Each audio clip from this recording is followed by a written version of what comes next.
ফিরে এলাম বিরতির পর আর এবার যে খবরে নজর রাখবো, লখনৌ সুপার জায়ান্টসে জিতে আবারও চনমনে নাইট বাহিনী।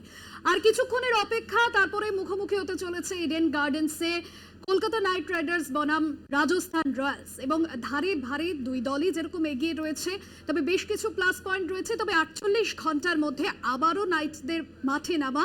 বিস্তারিত জানবো, সরাসরি ইডেন গার্ডেন্স থেকে রয়েছেন আমাদের প্রতিনিধি জয়জ্যোতি ঘোষ। জয়জ্যোতি, আজকের যদি এই ম্যাচটায় জিততে পারে কেকেআর, তাহলে লিগ টেবিলে শীর্ষে এগিয়ে যাবে তারা। সব মিলিয়ে ধারে ভারে কে এগিয়ে রয়েছে, কি কি প্লাস পয়েন্ট রয়েছে কেকেআর? দেখো ভাস্বতী, এই মুহূর্তে ইডেন গার্ডেন্স একদম সামনে রয়েছে এবং তুমি যেটা বললে যে দুটি দলই কিন্তু পয়েন্ট তালিকার শীর্ষে রয়েছে। মানে একটি দল 1 নম্বরে রাজস্থান রয়্যালস এবং কলকাতা নাইট রাইডার্স দ্বিতীয় স্থানে রয়েছে। এবং এইদিকে একটা ব্যাপার রয়েছে যে নেট রান রেটের দিক থেকে কিন্তু কলকাতা নাইট রাইডার্স এগিয়ে। অর্থাৎ আজকের ম্যাচ যদি কেকেআর জেতে তাহলে একদম রাজস্থানকে টপকে যাবে। তাই এই ম্যাচটা ক্ল্যাশ অফ টাইটান্স।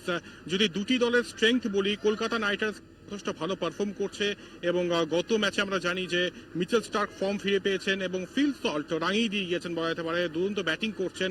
এবং একটা কথা মনে পড়ছে, গৌতম গম্ভীর ঠিক লখনৌ সুপার জায়ান্টস ম্যাচের আগের দিন প্রেস কনফারেন্সে বলছিলেন যে তার টিমের উপর তিনি ভরসা রাখছেন, মিচেল স্টার্ক ফর্মে ফেরাটা শুধু সময়ের অপেক্ষা, ফিল সল্টের উপর ভরসা জুগিয়েছেন এবং টিম ম্যানেজমেন্টের যে আস্থা, সেই আস্থার কিন্তু মর্যাদা রেখেছেন ফিল সল্ট এবং মিচেল স্টার্ক। আজকে রাজস্থান রয়্যালসের বিরুদ্ধেও কিন্তু একই ফর্মে খেলতে চাইবে নাইট ক্রিকেটাররা এবং টিম কম্বিনেশনে খুব বেশি কিন্তু পরিবর্তন হচ্ছে না। আর যে যুব শক্তির উপর জোর দিচ্ছে, আংগ্রিশ রয়েছে, আংগ্রিশ রঘুবংশী বা রমনদীপ সিং হবে বলে খবর।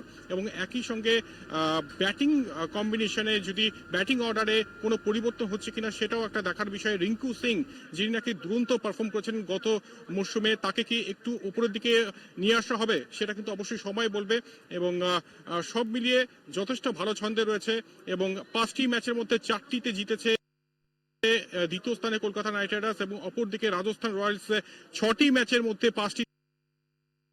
রাজস্থানের দিক থেকে যদি বলি তাহলে গতকাল জস বাটলাররা কিন্তু অনেকক্ষণ প্র্যাকটিস করেছেন এবং আশা করা যায় যে জস বাটলার আজকে খেলবে আশা করা যায়। এবং একই সঙ্গে রিয়ান পরাগ কিন্তু দুরন্ত ব্যাটিং করছেন এই আইপিএলে এবং আজকেও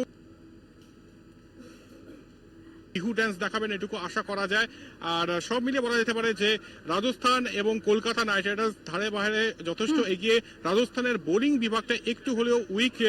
সব মিলিয়ে দেখা যাক আজকে কে জেতে। তবে ক্ল্যাশ অফ টাইটান্স, রাজস্থান একদিকে, অপরদিকে কলকাতা নাইট রাইডার্স প্রথম স্থানের সঙ্গে দ্বিতীয় স্থানের টক্কর। এবং যদি জিততে পারে আজ কলকাতা নাইট রাইডার্স তাহলে লিগ টেবিলে একদমই এবং আজ জিততে পারলে লিগ টেবিলের শীর্ষস্থানে পৌঁছে যাবে কলকাতা নাইট রাইডার্স। আপাতত ধন্যবাদ জানাবো, সরাসরি ছিলেন ইডেন গার্ডেন্স থেকে আমাদের প্রতিনিধি জয়জ্যোতি ঘোষ। এবং